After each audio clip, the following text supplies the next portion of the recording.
सुख म्हणजे नक्की काय असतं या लोकप्रिय मालिकेतील देवकीची भूमिका साकारणारी अभिनेत्री मीनाक्षी राठोड हिने नुकताच मुलीला जन्म दिला। या गोड बातमीनंतर तिच्यावर अभिनंदनाचा वर्षाव होत आहे।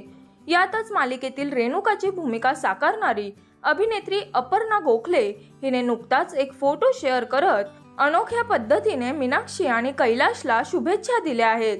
त्यात देवकीला बघून अपर्णाच्या डोळ्यात आनंदाचे अश्रू आले आहेत। खूप खूप अभिनंदन मीनाक्षी आणि कैलाश। आभाळभर प्रेम कैमीन, कैलाशचा कै आणि मीनाक्षीचा मीन। कैमीनचे खूप खूप स्वागत। लवकर ये, तुझी मोठी आई वाट पाहत आहे। मीनाक्षी, कैलाश, तुम्ही मला पहिला फोन करणे यासारखा दुसरा आनंद नाही। मला काय करू काय नको असे झाले आहे। खूप आनंद, खूप भावुक, सगळ्या इमोशन्सच एकदम येत आहेत। खूप खूप प्रेम माझ्या भाऊलीला। लव यू ऑल अलॉट।